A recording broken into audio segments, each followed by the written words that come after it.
"Did you enjoy the lake house I gave you, Mom?" my son asked across the Thanksgiving table, and in that moment, every fork stopped moving.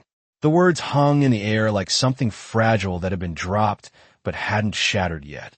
I looked at David, my only son, the boy I had raised in a modest brick house in Columbus, Ohio, the boy who used to bring me dandelions from the yard and tell me they were flowers fit for a queen. Now he was 42 years old, a successful tech executive with a company people wrote about in business magazines, a man who wore tailored jackets and drove a car that probably cost more than the first house his father and I had bought together. But none of that was what confused me. What confused me was the question itself. "What lake house?" I said quietly. The room fell into a silence, so complete that I could hear the soft hum of the refrigerator somewhere behind the kitchen wall. Outside the tall windows, November sunlight reflected off the last yellow leaves clinging to the maple trees in David's backyard. Thanksgiving had always been my favorite holiday. No gifts to impress anyone. No pressure beyond cooking a warm meal and gathering around a table. Just family. Just gratitude. I had arrived that afternoon with a pumpkin pie balanced carefully in both hands. The same recipe my late husband had loved for 30 years. The house smelled like roasted turkey, sage stuffing, and cinnamon candles. My granddaughter Emma had run to hug me the moment I stepped inside, her small arms wrapping around my waist as if I were the most important person in the world. For a few minutes, everything had felt normal, safe. But now David was staring at me as if I had just said something impossible. "The lake house on Morrison Lake," he said slowly, his brow creasing in confusion. "I bought it for you 2 years ago, for your birthday. Don't you remember? 2 years ago." My mind searched through memories like someone flipping quickly through old photographs. 2 years ago, I had been working part-time at a local bookstore 3 days a week. My Social Security check barely covered the rent on my small apartment. My car, a 12-year-old Toyota with more than 160,000 miles on it, rattled every time I drove over. The railroad tracks near Main Street. If someone had given me a lake house, I was quite certain I would remember. I looked down at my hands folded neatly in my lap, the same hands that had once packed David's school lunches and buttoned his winter coats. When I lifted my eyes again, I noticed something else at the table. My daughter-in-law Victoria was no longer smiling. Just moments ago, she had been telling a cheerful story about their recent trip to Napa Valley. But now her face had gone pale, the way someone looks when a sudden cold wind blows through an open door. She stood up abruptly, her chair scraping lightly against the hardwood floor. "I think I forgot to check on the dessert," she said, though the pumpkin pie was sitting right in front of her. She walked toward the kitchen with quick, careful steps. David watched her leave, then turned back to me, confusion deepening in his eyes. "Mom," he said, his voice lower now, more serious, "the deed was transferred to your name. I made sure of it, and I've been sending money every month to help with the upkeep." Something inside my chest tightened, not like pain exactly, but like the moment you realize a puzzle you've been slowly assembling is missing a very important piece. "David," I said gently, "I've never received a lake house, and I've never received any money." I felt the weight of his words settle over the table like the slow arrival of winter. David stared at me as if he was waiting for me to laugh and say that I was joking, but I could not offer him that comfort. I shook my head slowly, the way someone does when the truth is too simple to dress up with explanations. For the past 2 years, my life had been quiet, almost invisible, the kind of quiet that comes after decades of raising a family and suddenly finding yourself alone in a small apartment with thin walls and a view of the parking lot instead of a backyard. Every morning, I woke up at 6:30 out of habit, even though there were no school lunches to pack and no husband reading the newspaper at the kitchen table anymore. I would make a single cup of coffee and stand by the narrow window while the sun rose over the grocery store across the street. Some mornings I worked a short shift at the bookstore on Maple Avenue, shelving paperbacks and helping customers find the history section. The job did not pay much, but it gave my days a rhythm. The owner let me take home any damaged books for free, which meant my shelves were full even when my bank account was not. I had learned to stretch every dollar. My monthly Social Security check covered most of the rent, and the few extra hours at the bookstore paid for groceries and the occasional tank of gas. When my blood pressure medication became more expensive last winter, I started driving less to save money. I told myself that it was good for the environment, even though the truth was simpler than that. My car had more than 160,000 miles on it, and every repair felt like a gamble. None of this was something I ever complained about to David. He was busy building a company, traveling between San Francisco and Chicago, speaking at conferences where people wore expensive suits and talked about innovation. When we spoke on the phone, usually once every couple of weeks, he always asked if I needed anything. I always told him that I was fine. I believed it too. A small life can still be a peaceful one if you accept it with grace. But now he was telling me that for 2 years he had been sending money every month. Maintenance payments, he called them. My mind tried to make sense of the numbers. 2 years meant 24 months. Even a modest amount each month would have changed everything for me. It would have meant new tires for the car before winter. It would have meant not worrying about the electricity bill during the coldest weeks of January. Across the table, David leaned back in his chair, his expression shifting from confusion to something more focused, the way his face probably looked in business meetings when a deal suddenly stopped making sense. From the kitchen, I could hear the faint sound of Victoria speaking on the phone, her voice low and hurried, as if she was trying very hard not to be overheard. David glanced in that direction, then back at me. The room felt different now, heavier, as if the warm Thanksgiving air had quietly turned into something colder. Mom, he said carefully, I have receipts for every transfer.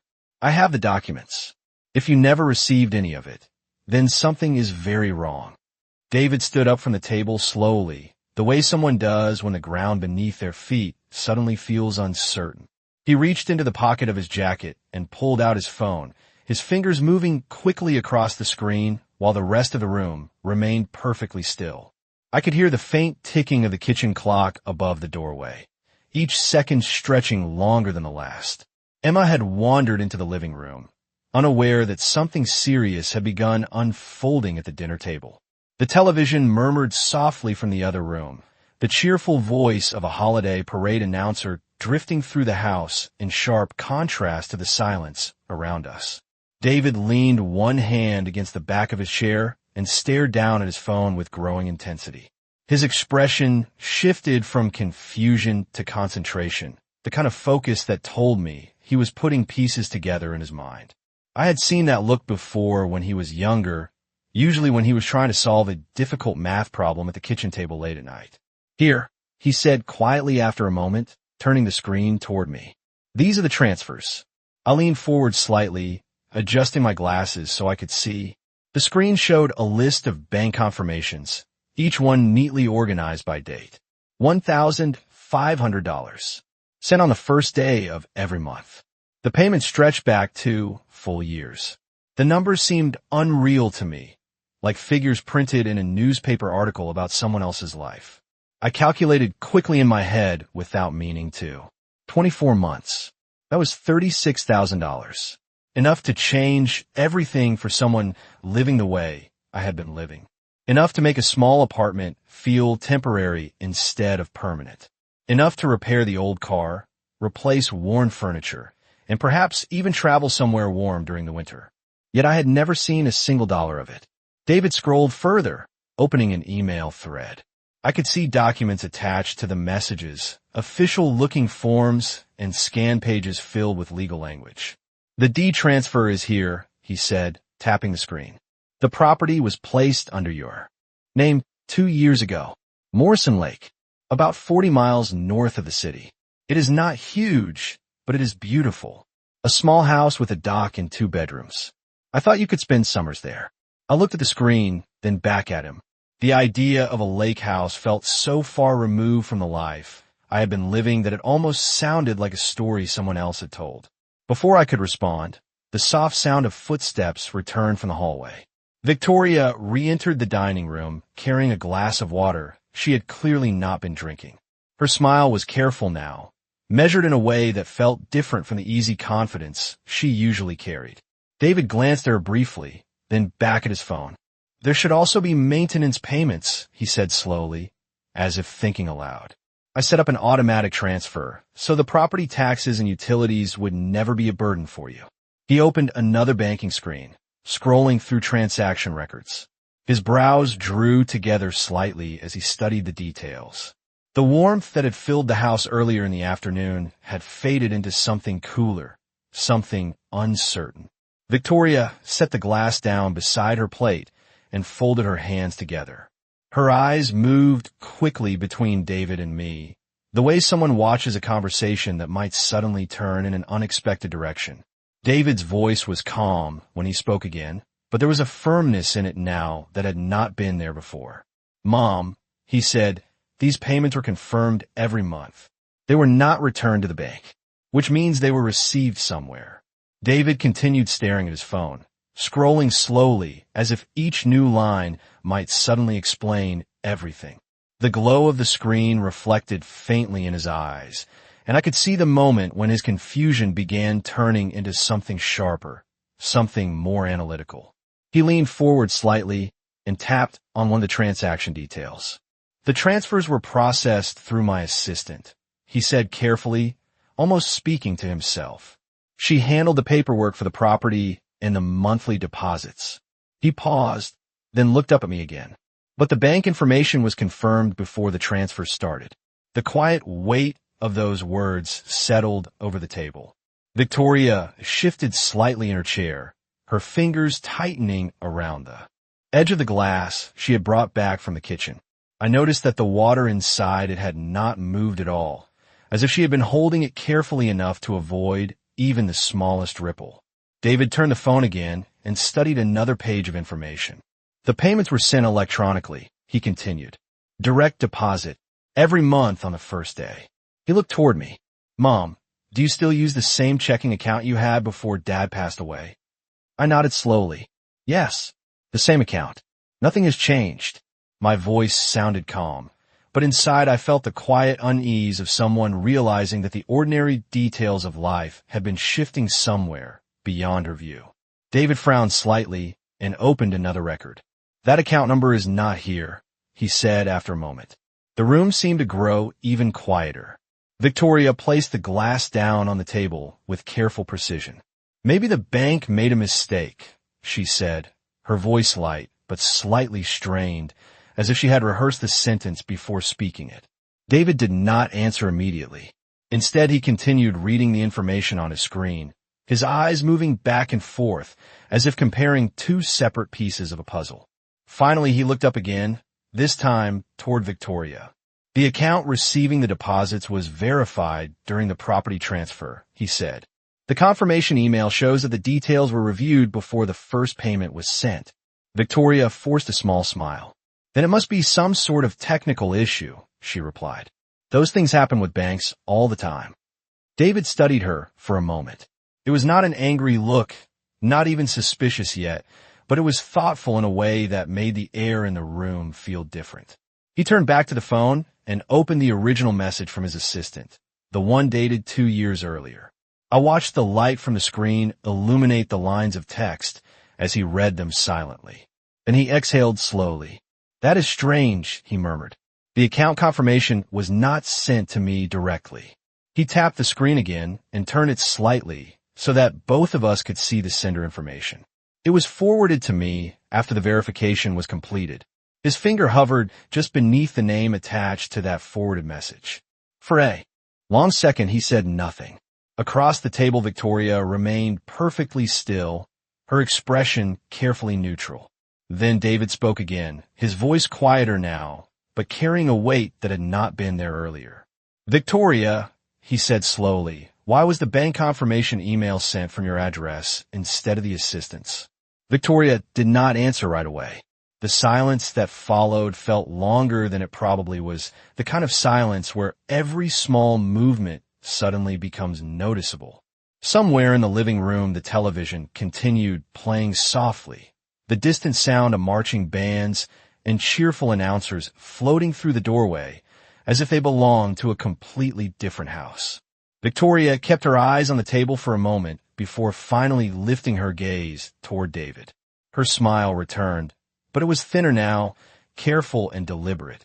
I was helping your assistant organize some of the documents, she said. You were traveling a lot back then. I thought it would be easier if I handled a few things. David did not look convinced. He lowered his phone slightly and leaned back in his chair, studying her the way someone examines a detail that does not quite fit into the larger picture. You handle the bank confirmation too? He asked.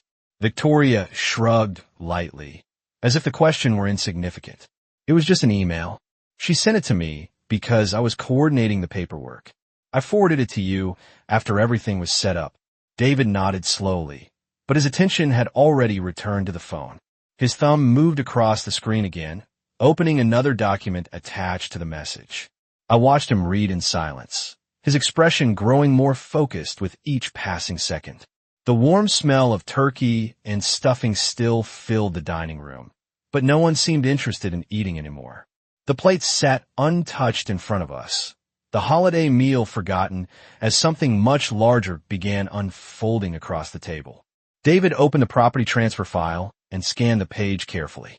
This form shows the bank routing number for the maintenance deposits, he said after a moment. It was submitted along with the ownership paperwork. He tapped the screen again, zooming in on a small section of the document. Then he looked up at me. Mom, have you ever seen this document before? I shook my head. No, I have never signed anything like that. He turned the phone so that I could see the signature line. My name appeared there in neat printed letters, followed by a signature that looked almost right, but not quite. I stared at it for a moment, feeling the strange sensation of recognizing something that was not truly mine. That is not my signature, I said quietly. David inhaled slowly. He did not react with anger or disbelief. Instead, he became very still, the way a person does when a complicated problem suddenly begins revealing its shape. He returned the phone to his side of the table and opened another message from his assistant. The subject line read property setup confirmation. David read the message silently, then scrolled down to the attachments. According to this email, he said carefully, all the account information for the monthly deposit was finalized during the same week as the property transfer. His eyes moved toward Victoria again. She remained seated with her hands folded neatly in front of her, but I noticed that her fingers had tightened together. David tapped one more file open. The bank information appeared clearly on the screen. Routing number, account holder name. He stared at it for several seconds before speaking again, his voice quieter now, but far more certain. The payments were not sent to Mom's account, he said slowly. They were sent somewhere else. Victoria blinked once, slowly, as if she needed a moment to understand what David had just said. The room felt unusually quiet now, the kind of quiet that makes every breath sound louder than it should. David did not raise his voice. He simply stared at the phone in his hand, reading the information again, as if confirming something he had already begun to suspect. The glow of the screen reflected across the table, lighting the document that showed the destination of every payment he had sent for the past 2 years. That cannot be right, Victoria said finally, her voice soft but controlled. She leaned forward slightly, as if she wanted to see the screen more clearly. Let me look at that. David hesitated for a brief moment, then turned the phone toward her. She studied the numbers in silence, her expression carefully neutral. I watched her eyes move from the routing number to the account holder name, then back again. For a second, something flickered. Across her face, a brief tightening of the jaw that disappeared almost immediately. This must be some type of banking mix-up, she said, handing the phone back to David. Maybe the assistant entered the wrong account when the paperwork was submitted. David accepted the phone, but did not respond right away. Instead, he opened the detailed transfer history again and tapped on the very first payment from 2 years earlier. The confirmation window appeared with additional notes attached to the transaction. He read it carefully, his brows slowly pulling together. The account was verified before the first transfer, he said. There is a digital confirmation attached to the routing information. Victoria shifted slightly in her chair. Well, then the assistant must have confirmed the wrong account, she replied. Mistakes happen when people rush through paperwork. David looked up at her again, and this time the thoughtful expression in his eyes had changed. It was not anger yet, but the calm certainty of someone who had begun to understand the shape of a problem. My assistant does not confirm accounts without the account holder present, he said quietly. She follows the same process every time. He turned the phone toward himself again and opened another message attached to the verification record. The screen displayed a short confirmation note along with the account name tied to the deposit instructions. David read the line once. Then he read it again. When he finally spoke, his voice had lost the uncertainty it carried earlier. The account holder name is listed here. Victoria said nothing. She simply sat very still, her hands resting neatly together on the table. David slowly lifted his eyes from the screen. The deposits were not sent to Mom, he said. The words landed gently, but they carried the weight of something undeniable. He rotated the phone slightly so that both of us could see the name displayed beneath the bank information.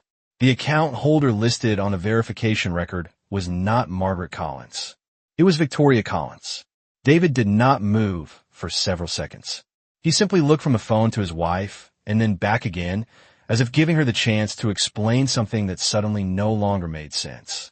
Victoria, he said quietly, why were the maintenance payments for Mom's house deposited into your personal account? For a moment, Victoria did not react at all. She simply looked at the phone resting in David's hand, as if the name on the screen might somehow rearrange itself if she waited long enough.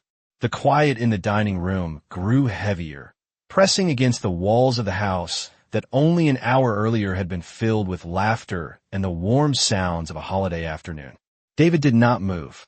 He kept the phone exactly where it was, the screen still showing the bank verification with Victoria Collins listed clearly as the account holder. Victoria, he repeated gently, why are the payments in your account? She exhaled slowly and leaned back in her chair, folding her arms in front of her as though the question itself had become tiresome.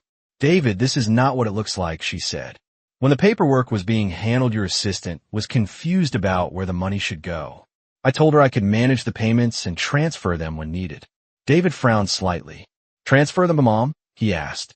Victoria hesitated for half a second before nodding. Yes, of course. I remained quiet, watching the exchange the way someone watches the tide, slowly pulling away from shore, revealing things that had been hidden beneath the water. David glanced back down at the phone and opened the full transaction history attached to the account. His thumb scrolled through the deposits again, month after month appearing in a neat row across the screen. Then he opened the outgoing transaction list. The room remained silent except for the soft movement of his finger across the glass. Finally, he stopped scrolling. There are no transfers from this account to Mom, he said. Victoria straightened slightly. I used it to pay for things related to the house, she replied quickly. Utilities, property taxes, maintenance. David looked up again. The property management company handles the taxes and utilities automatically, he said. Those payments are billed directly through the service contract. Victoria's expression tightened, though she tried to keep her tone calm. Well, maybe some of the money went toward repairs. David tapped the screen again. The repair invoices are also handled through the management company, he replied quietly. They send the bills directly to my business account. The calm certainty in his voice seemed to drain the last bit of confidence from the room. Victoria looked toward the kitchen for a moment, as if considering whether to stand up again, but she remained seated. I noticed that her hands were no longer folded neatly together. Her fingers had begun tapping lightly against the edge of the table, an uneven rhythm that did not match the steady ticking of the clock on the wall. David slowly placed the phone down on the table between us. Victoria, he said, his voice still measured but far firmer than before. 24 deposits were made into your account. That is $36,000. And according to these records, none of it was ever sent to Mom. The words did not sound angry. They sounded factual, like numbers written on a ledger that could no longer be ignored. Victoria's eyes flickered briefly toward me and then back to David. For the first time since the conversation had begun, she did not offer an explanation right away. Victoria finally spoke, but when she did, her voice carried a tone that sounded less like an explanation and more like someone trying to regain control of a conversation that had slipped away from her. David, You are making this sound worse than it is, she said carefully. I never said the money disappeared. I just handled it differently. David did not interrupt her. He remained seated with his hands resting calmly on the table, giving her the space to continue. For a moment, she seemed encouraged by his silence. You were traveling constantly when the house was purchased, she continued. Your company was expanding, and you barely had time to manage your own schedule. Someone needed to oversee things. I simply took care of the details. Her words were smooth, almost rehearsed, but something about the explanation felt incomplete. David tilted his head slightly as he listened. What details? He asked quietly. Victoria hesitated before answering. The house was sitting empty most of the year. It did not make sense to leave it unused. David's expression did not change, but I noticed the slight narrowing of his eyes. Unused, he repeated. Victoria nodded, as if the idea should have been obvious. I arranged for it to be rented occasionally. Short-term rentals. Vacation guests. The room became still again. David glanced back down at his phone and opened the property address in a search window. His fingers moved quickly across the screen, scrolling through several pages of results before stopping on a familiar listing format. The image that appeared showed a small wooden house beside a quiet lake, sunlight reflecting across the water, and a wooden dock stretching out toward the center. Beneath the photograph was a listing title, Morrison Lake Retreat, 2-bedroom lakefront cabin. David read the description silently. I could see the moment when recognition settled across his face. He opened the booking calendar attached to the listing. Multiple weekends were marked in blue across the past 2 years. Summer weeks filled almost completely. Even several autumn dates were reserved. He looked up slowly. You rented the house? He asked. Victoria shifted in her seat again. Only when it would have been empty, she replied. It made sense to generate income instead of letting the property sit there. David glanced back at the listing and scrolled further down. The rental rate was displayed clearly. $290 per night during peak season. $190 per night during the off-season. He did a quick calculation in his head, his gaze moving back to the booking calendar where dozens of reservations filled the timeline. Victoria, he said quietly, this listing shows more than 40 bookings. She looked away toward the window. It was just practical, she said. David turned the phone slightly so that the listing information faced both of us. Beneath the description was the host name attached to the account. Victoria Collins. David's voice remained calm when he spoke again, but there was no confusion left in it now. You were not managing the house for Mom, he said slowly. You were running it like a vacation business. Victoria let out a quiet breath, the kind someone releases when the truth has already been uncovered and there is no simple way to put it back. She glanced once more at the phone resting on the table. The photograph of the lake house still glowing on the screen, the booking calendar filled with neat rows of reserved weekends and summer weeks. For a moment, she seemed to search for the right words, but the calm certainty in David's expression made it clear that whatever explanation she offered would have to stand against the evidence already sitting in front of him. I was protecting your investment, she said finally, her voice quieter now. The house would have sat empty otherwise. David did not respond immediately. Instead, he continued, scrolling through the rental page, reading the reviews left by guests who had spent weekends fishing from the dock or watching sunsets across the lake. Several reviews mentioned how welcoming the host had been, how quickly she responded to questions, how well the house had been maintained. Each review was signed beneath the same host name, Victoria Collins. David placed the phone down slowly. You never told me, he said. Victoria lifted one shoulder slightly. You were busy building your company. I handled things so you would not have to worry about them. David looked toward me for a brief moment, then back at his wife. The house was never meant to be a business, he replied. It was meant to be Mom's. Victoria's expression tightened again. Your mother was not even using it, she said. You bought a lake house for someone who was still working part-time and living in an apartment. It did not make sense. The words hung in the air between us. I felt their weight more than their volume. David did not react with anger. Instead, he leaned forward slightly, resting his hands on the table as if grounding himself before speaking again. She did not use it because she never knew it existed, he said calmly. Victoria opened her mouth as if to respond, but no words came out immediately.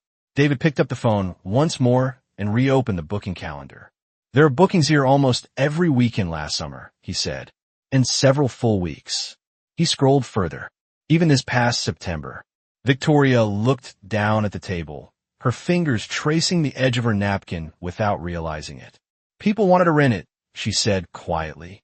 It would have been wasteful to refuse. David's voice remained steady. How much income did it generate? Victoria did not answer right away. The silence stretched again until David turned the phone around and pointed to the pricing section of the listing. $290 per night during peak season, he read. $190 during the rest of the year. He paused and looked up.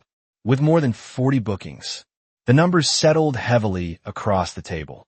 Victoria finally spoke again, her tone defensive now. The money helped cover the maintenance and the management fees, she said. David shook his head slightly. Those expenses were already covered by the payments I sent every month. He looked at her for a long moment before asking the question that had clearly been forming in his mind. So where did the rental income go? Victoria stared at the table for several seconds before answering. The question had been simple, but the silence that followed it felt heavy, like the moment before a storm finally breaks. Her fingers stopped moving along the edge of the napkin, and when she finally lifted her head, her expression had changed. The careful explanations she had offered earlier were gone. In their place was something more direct, almost resigned. It went into my account, she said quietly. David did not react right away. He sat very still, his hands resting on the table, his eyes fixed on her face as if giving her the opportunity to clarify what she meant. Victoria continued speaking before he could respond. I managed the property, I handled the bookings, and I dealt with the guests, she said. That kind of work deserves compensation. The calm certainty in her voice made the room feel colder. David leaned back slowly in his chair. Compensation, he repeated. Victoria nodded as though the idea should have been obvious all along. It takes time to run a rental property. Cleaning services, guest communication, scheduling. I handled everything. David picked up the phone again and glanced at the listing details. You handled everything for a house that was not yours, he said quietly. Victoria lifted her chin slightly. It was sitting there doing nothing. The words settled across the table like a final piece falling into place. David looked at me for a brief moment, and I could see something in his eyes that was not anger but disappointment. It was the quiet realization that a truth he had not expected had been there for a long time. He turned back to Victoria. You also changed the bank account for Mom's monthly payments, he said. Victoria did not deny it. Instead, she shrugged lightly. I redirected the deposits, she replied, of the others. I felt its meaning settle in my chest, but I did not speak. David inhaled slowly and leaned forward again. It was not about whether she needed it, he said calmly. It was a gift. Victoria looked away toward the window where the late afternoon light had begun to fade. Well, now you know how it was used, she said. The quiet honesty of the admission changed the room completely. David remained silent for several seconds before finally reaching for his phone again. He opened the bank records one more time, scrolling through the list of deposits and the rental calendar side by side. When he finally spoke, his voice carried the steady clarity of someone who had finished calculating a difficult equation. You kept the maintenance payments, he said, and you kept the rental income. Victoria did not argue. She simply looked back at him. David nodded slowly, as if confirming the truth to himself. Then he asked the question that had been waiting beneath everything else since the beginning of the conversation. How long were you planning to keep this secret? Victoria did not answer the question immediately. She looked down at the table again, as if the wood grain beneath her hands had suddenly become more interesting than the two people sitting across from her. The house was completely quiet now. Even the television in the living room had gone silent, the parade program ending sometime during the conversation without any of us noticing. Outside the tall windows, the sky had shifted from soft afternoon light to the cooler gray of early evening. David waited. He did not repeat the question. He simply sat there with the calm patience of someone who already understood the answer and was only waiting to hear it spoken aloud. Victoria finally sighed, a slow breath that sounded tired rather than defensive. I was not planning to tell you, she said. The honesty of the statement felt heavier than any excuse she might have offered. David did not raise his voice. He simply nodded once, as if acknowledging something that had already become obvious. Why? He asked quietly. Victoria leaned back in her chair and crossed her arms again. Because you would not have understood, she replied. You were throwing money at something that made no sense. David glanced briefly toward me before returning his attention to her. You mean the gift for my mother, he said. Victoria's tone sharpened slightly. Your mother never asked for a lake house, she said. She never even visits the lake. I listened to the exchange without interrupting. The conversation felt like watching a long story finally reaching its final pages, the meaning of small decisions slowly becoming clear. David rested his hands on the table again. His expression had settled into a calm seriousness that left little room for argument. First, he said quietly, the rental listing comes down tonight. Victoria shifted in her chair and send the correct keys and access information. He glanced toward me again. You will finally be able to see the place. For the first time since the conversation had begun, I felt something other than tension settle in my chest. Not relief exactly, but the quiet recognition that the truth had cleared a path forward. Outside the window, the last light of the day had faded completely, leaving only the reflection of the dining room lamps glowing softly against the glass. David pushed his chair back slightly and stood fully upright. When he spoke again, his voice carried the calm certainty of someone who had finished making a decision that would not be reversed. Mom, he said gently, next weekend we're going to the lake house together. The following Saturday morning, the sky above Morrison Lake was clear and pale blue, the kind of quiet autumn sky that made the water look like polished glass. David drove the final stretch of road slowly, the tires crunching over gravel as the trees opened to reveal the shoreline. I had imagined the place many times during the past week, but seeing it for the first time felt strangely peaceful rather than overwhelming.